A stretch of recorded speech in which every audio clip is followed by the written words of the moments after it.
Good morning, good evening, good afternoon, everyone, and welcome back to Reign of Horror, and happy Friday. We finally made it to Friday, November 1st. We're already past, unfortunately, Halloween. But today and tomorrow is another holiday, if you don't know. That kind of coincides a little bit with Halloween. I guess could be almost considered it's not necessarily part of Halloween, but I know some kind of celebrate this holiday along on the back end of Halloween. So if you don't know what that is, we'll touch on that later as we close out the show. But I hope everyone's doing good. Had a good day today, just another day, but I am glad that we are heading into the weekend. I hope everyone has something fun planned, whether that's tonight or sometime this weekend. And then obviously then we're right back at it, right? It's like you work those 5 days, or depending upon how many days you work a week. I think the average Monday through Friday for many people, and then you get those 2 days to try and get caught up and try to rest a bit, and then it's Monday again. But the alternative being at least it's Monday. At least we have another Monday. It's better being 6 feet above than 6 feet below. So that's always a positive. So yeah, it's just another day here at Reign of Horror.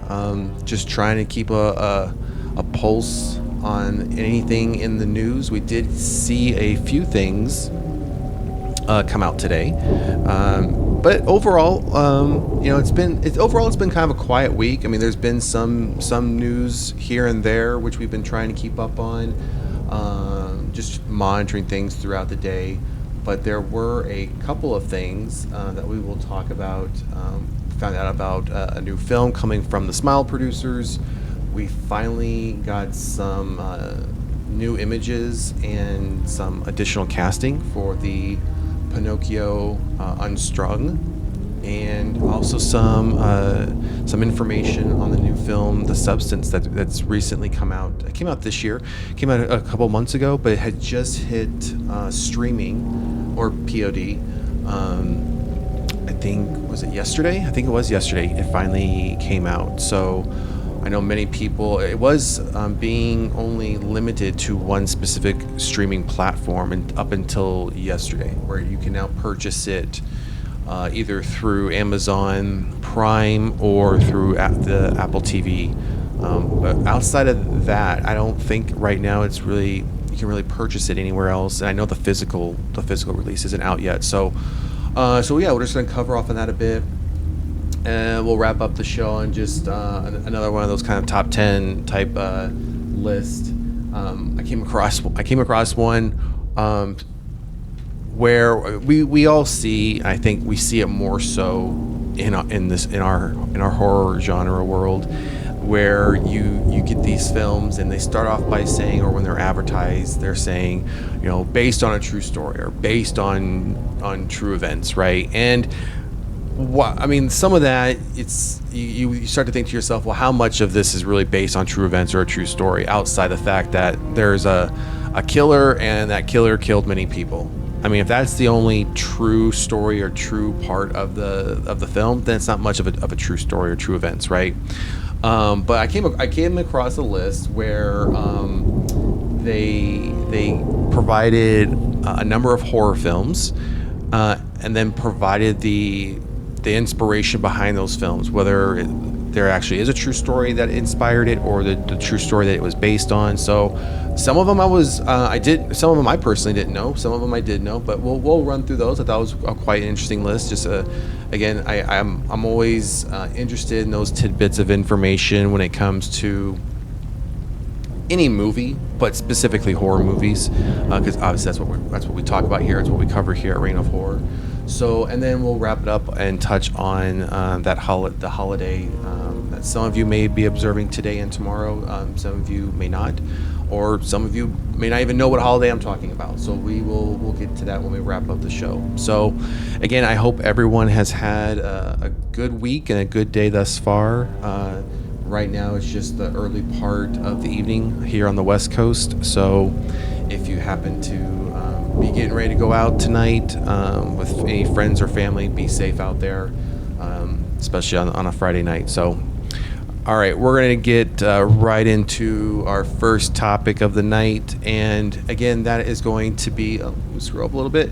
So, Pinocchio Unstrung, first image from Poohniverse, horror movie starring Robert Englund. So, he just recently, and we'll probably cover that off in here, recently joined the cast, along with Richard Brake.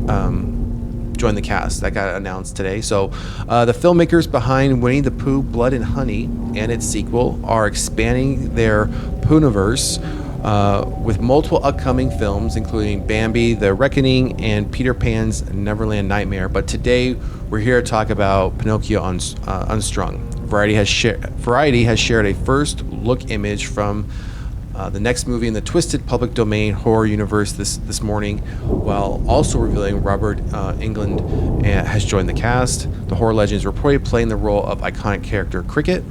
Interesting. Didn't see that coming, but glad to see he's coming. He's putting his toes back into the horror universe, so to speak. I mean, we all probably know what he's iconic for playing, right? Which is Freddy Krueger in Nightmare on Elm Street franchise, and then obviously he did play the character again in the Freddy versus Jason film. So I'm not really, obviously you could say that's part of the Nightmare on Elm Street franchise, or you can say it's part of the Friday the 13th franchise because it has Jason in it. But nonetheless, he came back to play the character again in that particular film. So an absolute icon in the horror genre. I'm sure many of us are going to be happy to see him come back and play a part in this film. But as Cricket, again, that's a pretty interesting choice. Additionally, Richard Brake from was in Three from Hell will be starring as Puppet Master Geppetto. Another interesting casting. So it will be pretty cool to see how these two characters will look and be portrayed in this film. Because again, if you've seen the other two films that have already come out, the Winnie the Pooh ones, this is gonna be. I think this is gonna be a pretty interesting film. I'm definitely gonna be checking this one out. Rise Frake Waterfield is directing the upcoming Pinocchio horror movie for Jagged Edge Productions with makeup FX legend Todd Masters. Was part of Child's Play, Underworld Awakening, and Slither. Tasked with creating the film's sinister Pinocchio doll, the fully practical puppet can be glimpsed in the shot up above, which was again first shared by Variety this morning. I think that, the article isn't much longer than that. So let's go back and look at that first image again, so you can see here. Let's zoom in a little bit. So that's looking, that's just the still image, and they're using practical effects. So that's, in my opinion, again, use CGI where necessary, but anywhere you can use practical effects, I think that's a win-win, right? So it will definitely be interesting to see. We obviously looks like something back here in the background, right over here. I don't know if that's a cave, but it looks like some roots or something coming out of it. Obviously have this axe right into this tree stump here. Just obviously look, the whole wood shop or workshop looks very, not deteriorated, but definitely old. A lot of old tools up here, like old tools that you would have used back in the day, whether it was for carving or woodworking. So yeah, definitely going to be interesting to see how this one gets portrayed. I'm not sure. Let's see if there's some other images down here. So here's another one right here. Let's zoom in a bit.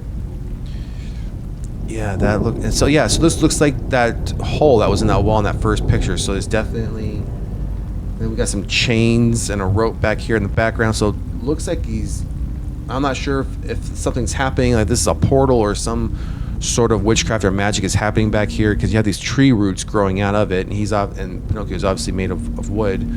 So it'd be interesting to see if that's portrayed. But we know the original story, the Disney story, is obviously Geppetto creates Pinocchio, and then Pinocchio comes to life. But yeah, so that'd be interesting. And then it looks like right here, see here in this picture, so we see Richard as Geppetto coming out of that. Let's try to zoom in a little bit more. Coming out of that same like hole in the wall with the roots around it, and we see Pinocchio down here, which is on the strings, like he hasn't come to life yet. But when we scroll back up here, he looks much taller, like in this image. And if we go back to the original one, he was looking much, unless it's just deceptive as far as the picture or the camera angle, because when you look at the shadow right here down by his feet, he looks much taller here than compared to this third image down here at the bottom. I mean, he looks much taller than that. So obviously something must be happening in this, like I said, this hole, this portal, whatever this could be, where again you have all these tree roots coming out of it. Maybe Geppetto's taking him in there, and that's where he comes to life. So yeah, this is gonna be an interesting one. And then here's a poster for the film. Let me zoom out a little bit so we can see the whole thing. So here's the poster for it. So you have the Pinocchio with the kind of these strings holding up the title itself and the unstrung title. And then we obviously have a knife here into somebody's hand, and it looks like Pinocchio walking away. So makes you wonder, is that Geppetto that he's retiring or somebody else? So obviously more to come on this film. But yeah, these are the first images that got dropped today, and again along with the news of the 2 additional castings for the film. And right now I didn't see a release. We can scroll back down to scan this real quick. I didn't see, yeah, there is not a release date listed for this here in this, at least in this article. But again, I'm just glad that we're starting to see some things come together as far as what this is going to start looking like. So more to come, obviously, on this. When this film releases, this is something we'll definitely be checking out and giving a review on. So good stuff. Glad to see that we're getting some images finally on this. All right, and this article here just covers we covered the same topic. Just talks about the casting of Robert and Richard. We can scroll through here. I don't think on this one either that there was a date. I tried to find a date. Outside of this right here, aiming for summer of 2025. That was pretty apparent. We've known that for a while. But I was trying to find maybe a whether, like, when are we talking, like early summer, like around May, or are we talking like peak summer release time around like mid-June, late June. But yeah, just the same images here, and then yeah, nothing else. So they only shared this one image here. So yeah, more to come on this, but yeah, they're definitely expanding this this universe on this drastic different take on these classic characters that I'm sure many of us grew up with. And if you didn't grow up with them, and you don't really have a reference of like Winnie the Pooh or Pinocchio, just YouTube it, just Google it, and you'll see some of the clips of the old animated cartoons from back in the day that again many of us grew up watching, or read books on as children. So when you compare what they looked like then compared to what they are looking like in this series or this universe, drastically different. So yeah, more to come though. More to come. So, all right, we're gonna move to the next topic, which is the Demi Moore reveals prosthetics from the substance been holding on to these gems. So I've read through this article. There's nothing in this. Obviously, it's on Entertainment Weekly, so they're obviously not posting anything that can't be shown or shared. Moore camply showed off the extreme prosthetics used to depict her substance character tragic descent. So there is, they do share a bit of what it looks like, but not the full scope of what the headline was depicting. The Substance, one of the big art house hits of the fall movie season, is finally available to stream. So on Mubi, which is the only platform you can stream it on right now, again, outside of, as I mentioned, buying it on either Amazon Prime or through Apple TV. Star Demi Moore is celebrating in an unusual way. Spoiler alert, Moore wrote in a Thursday Instagram post, "Been holding on to these gems from The Substance, and today feels like an appropriate day to share them. Happy Halloween," from Elizabeth Sparkle. So they don't, we're not going to look at all 4 images. So there's 4 images out there. If you want to see them, feel free to, go on. If you have Instagram, go out on Instagram and check it out. Otherwise, I'm sure you could just Google it and they will come up. But this gives you an idea of what one of those prosthetics looks like. So as we scroll down here, so you can see this is her in one of the prosthetics, full body prosthetic. I can't imagine. I just can't imagine having to wear that at all, period. But then having to wear that for hours on end, take after take, while doing the filming of a film or a TV show, in this case a film. But hey, kudos to her. I've heard nothing but good things about this film. It's definitely on our list here at Reign of Horror to watch. We're going to try and watch it next week, and then we will come back soon after we have watched it and give our take on it, our review. But it's been on our list since we've heard about this film coming. It's just unfortunate that it's only streaming to one place. So if that means we have to rent it or purchase it from either Prime or Apple, that's what we will do in order to give a review on it. So just again, I scroll down here. There's no other. There's a picture of her in the film as part of as she starts to descend. Obviously, she doesn't descend here, but she goes from looking like this in the film to something like this as part of that descent. So, and then we see here the substance follows Moore's Elizabeth Sparkle, a once renowned actress who's had to resort to Jane Fonda style workout videos to get by. She begins taking a painful daily injectable that to preserve the shock effect for those who haven't yet caught up with the films bestows a newfound youth upon her, but it comes with terrifying side effects. Again, I've heard nothing but good things about this film. So like I said, our plan is to watch it sometime either next week, no later than the week after, and then come back and give a review on it. So more to come from us here at the Reign of Horror for The Substance. But again, just thought it's just always interesting to see what it goes into sometimes the makeup behind the scenes to get these actors and actresses looking the way they do. And then obviously they'll do whatever additional touch up on the film digitally or special effects, CGI, whatever, to polish it up. But this is pretty practical, so I mean, at least it's not CGI. So that's where we're at with The Substance. Again, if you want to see those additional photos, like I said, feel free to go out there on Instagram or Google them. But because of the graphic nature of them, I'm not going to show them here. So our next topic, moving right along, Monitors. Smile producers line up Screenlife horror movie based on short film. So I know the fan base for Smile is not, I'm not gonna say it's small, but I know it's one of those films either you like it or you don't.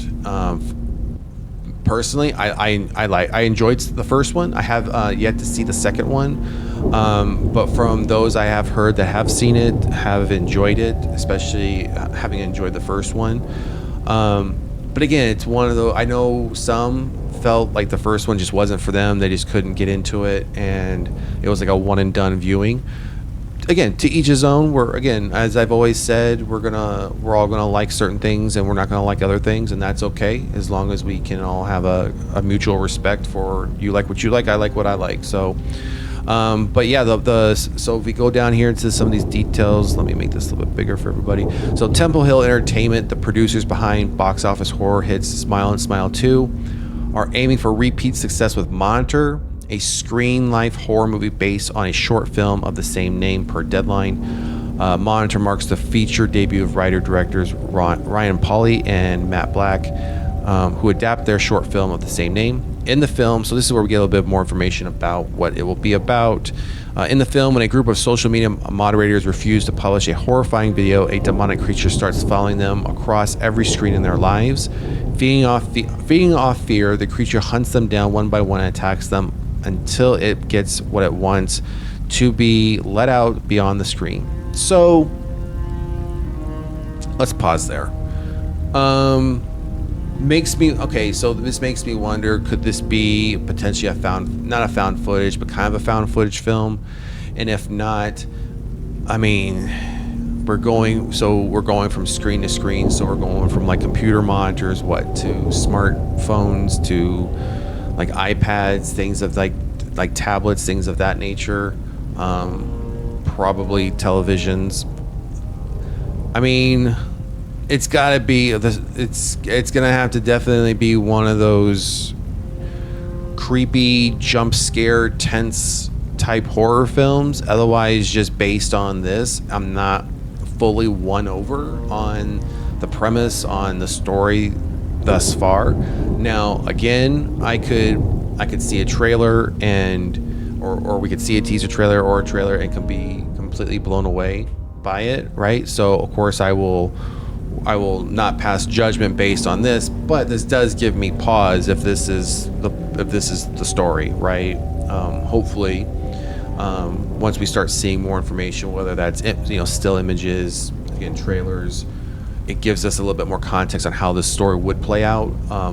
But we will see it. We will go see it and we'll check it out, give a review on it. But again, I'm not going into this feeling overly thrilled just based on this small bit. But again, this is only 2.5 sentences of a description of a film that's just coming up and we'll start going into production. So we still have a long runway to get to the travel before we see anything, before we know further about what this will further be about, who's going to be in it. So it could just be one of those that just takes us by surprise. So I'm not going to completely dismiss it, but again, based on those 2 or 3 sentences, I'm hoping it's a lot more than just that. I hope it's not that simplistic.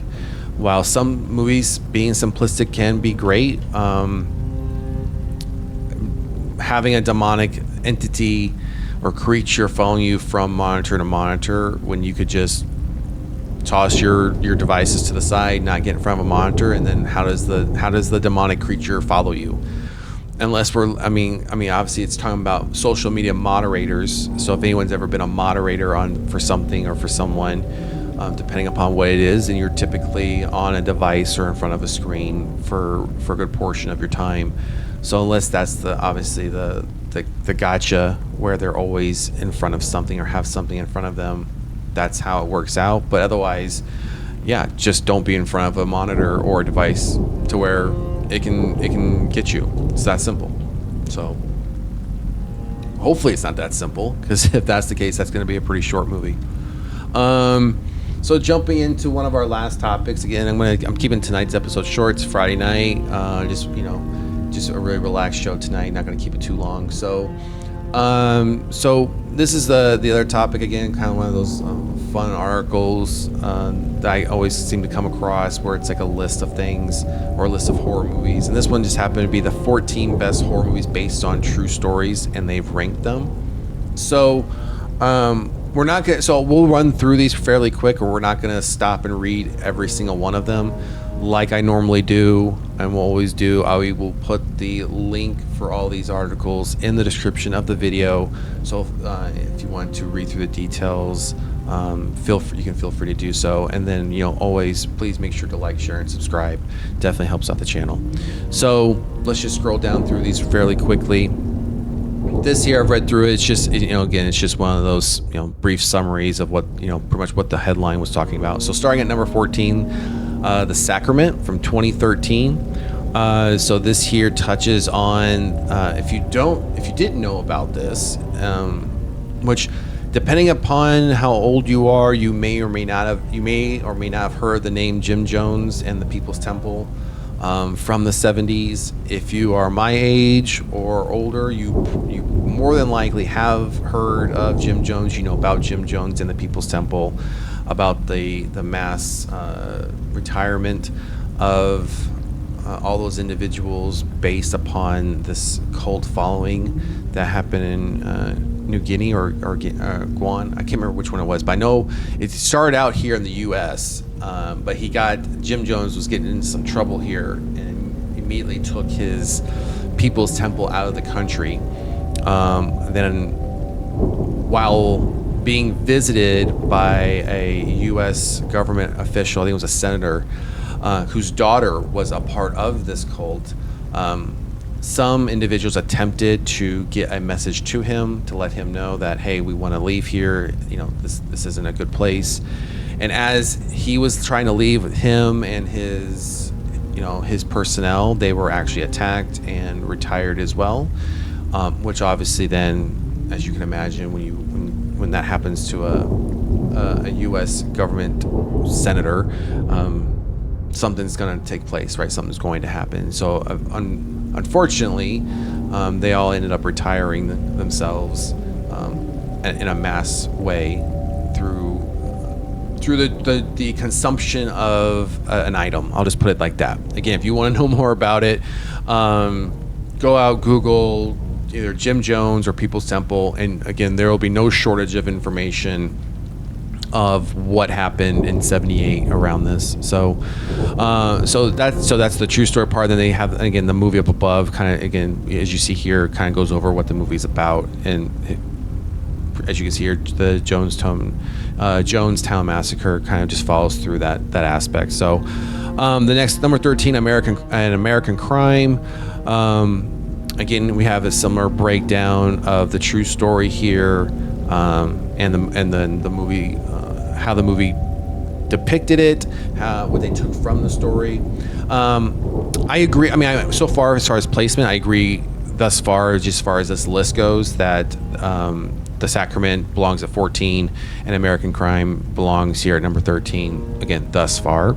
So moving along, The Exorcism of Emily Rose. So this one, I'm a little surprised. I mean, again, these lists are always subjective, right? So we don't always necessarily here agree with the author's ranking of these types of films.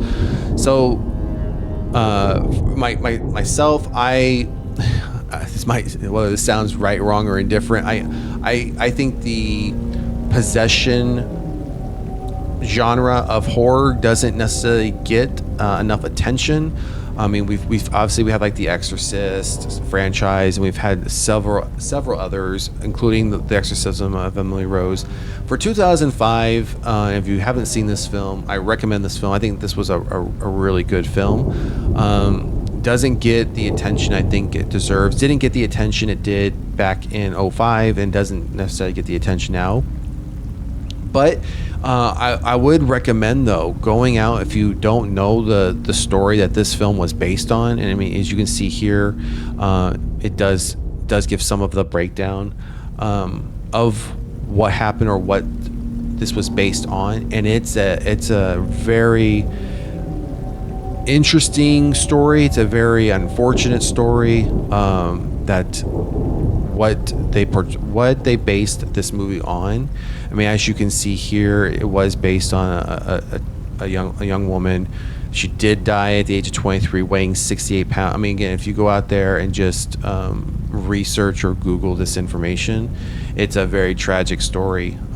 So does it belong here at number 12? I would probably rank it a little bit higher, just because I like the movie itself. Obviously, the story is tragic. The true story is tragic, but as far as for the movie itself, I would give the movie a little bit more props. So, moving down to number 11, The Town That Dreaded Sundown, 1976. So, I know many people may not.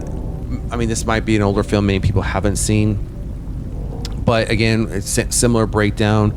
I mean, this is actually based off of something from a story from 1946. As you can see here, four vicious killings known as the Texarkana Moonlight Murders. So again, if you don't know these stories, some of these have links to take you right to those details of the story. We're not going to go into the very specifics of each one, just because I think we would be here all night if we did. So with this one, again, so it's been a while since I've seen this one. So again, I would have moved The Exorcism of Emily Rose up a bit. So I would definitely then move this one back. I mean, naturally it would move back if I'm moving the one behind it up. So I would say I would be okay thus far switching this to number 12 and The Exorcism of Emily Rose to number 11 thus far. So again, older movie, interesting movie, but again, it's not for everybody. Again, I know a lot of these older horror films, many people, it's just not their cup of tea. But again, as I've said, always give something a try. Always give a film or a TV series at least a go. You might be surprised that you might enjoy it. So, moving on to number 10, Open Water. This one, I'm definitely moving. I'm moving back. I don't see this one being at number 10 for me. I would definitely move this one further back in the list, even further back than the. Actually, I would probably put it almost at number 14 or 13. Didn't really care for the film. I think I've seen it a couple times. And even the first time I just couldn't get through it. But then the second time I thought, okay, I need to try and get through this to give it a fair shake, and I got through it and it was fine. But it's never been a film I've gone back to. I mean, this film was from 2003, so we're talking over 20 years now, and I haven't revisited it since. So definitely would be moving this one back. Not in my top 10. It would not be number 10 either. So Wolf Creek, 2005, good film. If you haven't seen it, check it out. I would agree thus far, depending upon what we see for the top 8, number 9. But again, I'm still bringing The Exorcism of Emily Rose up a bit. So thus far, I'm still bringing that one behind this one at number 10. But I will leave Wolf Creek at number 9 for now, unless we see something else further below that's gonna not surprise us. So the Amityville Horror at number 8. So this is the original from '79. So there was a remake. So actually, take a step back. So there were 3 sequels off this original, and then they eventually did a remake with Ryan Reynolds starring in it. The remake definitely took some liberties when you think about. If you did like a comparison between the remake and this original from '79, while obviously the characters used the same name, some of the story was the same, but for the vast majority, they definitely took some further liberties in the remake than they did in this original. Now, supposedly, this original film is pretty close to what the Luntzes say happened to them. So George and Kathy, they're the ones that obviously the movie is based on, who moved into the house with their children, and this is the closest that they're saying that is based on, even though there was obviously a book. As you can see here, the Luntz's case has been contested since Jane Anson's 1977 book inspired significant media attention. So, and then you see some very familiar names here: Ed and Lorraine Warren, who we've seen as far as like the Conjuring universe films where they're depicted. Again, I mean, all these things, like everything I've mentioned thus far, whether it's a true story, true events, there's always going to be some level of, I think he said, she said, what's really true, what's really not true. But again, I would put this one, not the remake, but obviously just this one. I would leave it where it's at, number 8. And I would still leave Wolf Creek at 9 and Exorcism of Emily Rose at 10. So nothing changed thus far except for those last 4, and we've moved one up. So number 7, The Conjuring, absolutely leaving at number 7. I'm a fan. We just talked about Ed and Lorraine Warren up above. I would definitely leave this one at number 7. I enjoy the Conjuring films. I enjoy that universe. I know they're in the process of filming the last one as part of that franchise. I thought it was a great franchise, but at least they're recognizing that, hey, we've done all we can do with this. Time to wrap it up. Time to close the book on this franchise and move on. But have definitely been happy with the films thus far. So happy to leave this one at number 7. Number 6, The Strangers. Absolutely, this is one of, I think, a very underrated film. I know recently this year we've seen 2, well, we've already seen one prequel, The Strangers Chapter 1. It's already November. We were supposed to get Chapter 2 and 3 this year as well. I know we just got the trailer drop for Chapter 2 about a week and a half ago, roughly. But again, all 3 were supposed to release this year. I don't think that's going to happen now because, again, we're already at the 1st of November. And that would mean both films would actually have to drop within obviously the next 2 months for that to be achieved. But this original film from 2008, there were I know there was at least one sequel, wasn't that great. You can tell the sequel was just, I almost felt like a cash-in based on the success of this one. This one was very, very eerie, very creepy. Definitely, if you watch this one at, let's say, 10, 11 o'clock at night, an absolute quiet house, quiet environment, there are plenty of moments of jump scares in this original film. And so if you have not seen The Strangers 2008, absolutely go watch it. Leaving it at number 6 for now, unless we have something that surprised us in the top 5. So we do. The Compliance 2012, bumping that one back.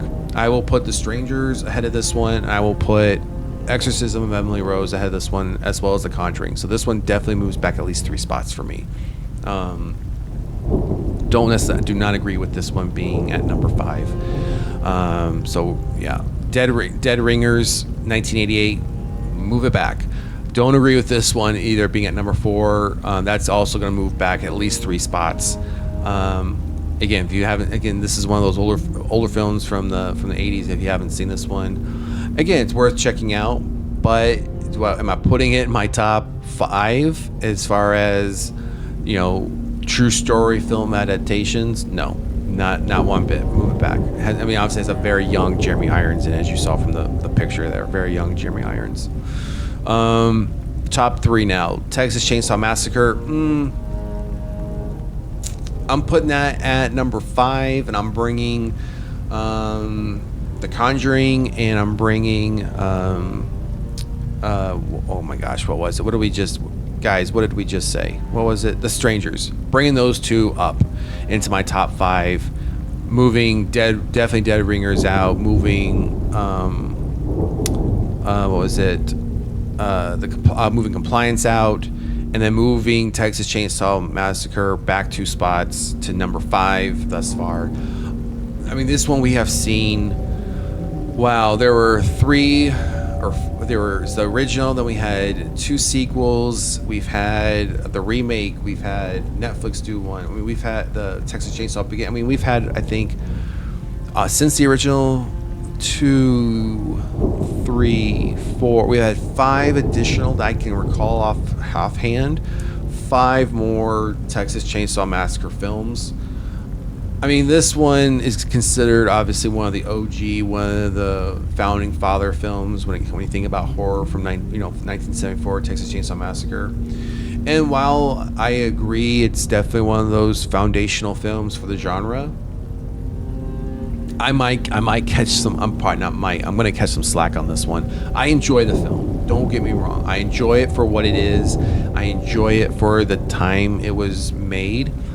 But I enjoy the remake better.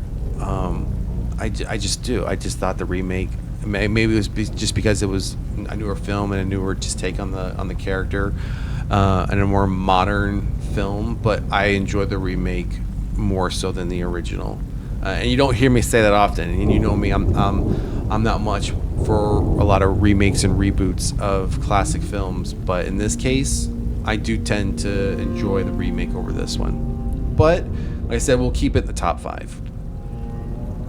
Zodiac. So, not seeing what number 1 is yet. This is gonna move, unless number 1 is something that's just I'm not expecting, and it's just gonna completely surprise me. Zodiac is immediately moving to number 1. I just watched this film again yesterday or the day before. One of my absolute favorite films, top 25, top 30 all-time favorite films. When it comes to horror, easily top 5 all-time favorite horror films. Based on the Zodiac Killer from the 60s and 70s in California. I can't imagine if you are a fan of horror or a fan of like crime thriller type films, I can't imagine you have not seen this. And if you have not, I will tell you, turn YouTube off right now, go watch this. But like, share, and subscribe first, though. I'd appreciate that. But then go watch this film. it's an amazing film. It was at the time when Robert Downey Jr. was just starting to get back into it, and it's been mentioned many times that this was, even though this was a supporting role for him in this film, it was one of those that has been mentioned plenty of times that got him, kind of back into the swing of things to really show what he can do. Again, he's not in it that all that much, more of a supporting role, but overall still an amazing film from David Fincher. And number one, okay, yep, so Zodiac, all right, Zodiac's moving to number one. Exorcist is definitely getting bumped back. I will take Zodiac over The Exorcist 1973 anytime. No question about that. And actually, we will even bump The Exorcist back a few more spots. So we will put Zodiac at number one. We will put Conjuring at number two. No, we'll put Conjuring at number three. The Strangers at number two. We'll put The Exorcist at number four, and then I will round out our top five with the Texas Chainsaw Massacre at number five. So that's how we'll rearrange things. But absolutely, Zodiac is definitely getting moved up ahead of The Exorcist. And again, if you want to know the true story about what this was based on, again, I'll provide this link for the article in the description of the video. And you can see that there's links here you can click on to go see what those stories were based, or what the movie was based on as far as the true story. So we obviously didn't fully agree with the author. We definitely moved some things around. So what do you guys think? Do you agree with what the author had? Do you agree with what I had? Do you have a completely different list? If you would like to share, just let us know in the comments. And what are your top five? Again, we went with Zodiac, The Strangers, Conjuring, The Exorcist, and then Texas Chainsaw Massacre, the original. So, all right. So, just real quick before we wrap it up for this Friday night, just want to jump in. As I mentioned, there's a holiday that many people observe today and tomorrow. Some may not know what it is, so I just wanted to briefly touch on that, which is Dia de los Muertos, which is the Day of the Dead. So it's typically observed on November 1st and November 2nd. So just want to recognize this for those of us who do celebrate this holiday, we'll call it, for lack of a better term. If you don't know what this holiday is, like I said, I will provide this link into the description of this video so you can check out the details, but I'm sure many of you know what this is. But again, it's being observed today and tomorrow. So if you are observing, I hope you are having a good time with your friends and family as you observe this holiday. And if you don't, and you want to know more about it, check out the article. I think it's worth knowing what this is about and what this means to many people, and the impacts it has on many of those of us who do celebrate it. So, all right. So that's it for what we have for tonight. So I just want to say again, thank you for joining me tonight. Thank you for tuning in, and again, please like, share, and subscribe, and leave a comment again, especially on those 14 best horror films based on a true story. Be interested to see what anyone else thinks as far as what your top 5 would be. And again, if you haven't already, like, share, and subscribe. And again, if you haven't checked out our sister channel, Quiet on the Set, please head over there, check out the videos that we do over there, and give that channel a like, share, and subscribe as well. As I've mentioned before, we will start doing going into this weekend and going into next week, in addition to the daily show that we are doing. We are going to start trying to do some quick 10-15 minute movie reviews of recent horror films that have come out, and what our opinions of them are. Depending upon when the release of the film was, we may or may not do a spoiler review. I mean, if it's just come out within the last couple of weeks, we will definitely do a spoiler-free review, just to give everyone enough time to go see it if they would like to go see it. But otherwise, if it's been longer than that, and the film is obviously on streaming or already on POD, and it's been out there for a minute, then we're gonna do spoilers. I think at that point, if you were going to see it, you more than likely would have seen it, or at least rented it through POD, or you would have seen it in theaters as well. So We will obviously at the beginning of the episode mention, hey, spoilers, and we'll even try to put something up on the screen. So if you happen to come on onto the show, you click on the video, you already know what you're getting yourself into. So, all right, everyone, that's going to do it for tonight. Again, thank you for tuning in. Have a great rest of your Friday evening. Have a great weekend, and we will see you next time. Peace.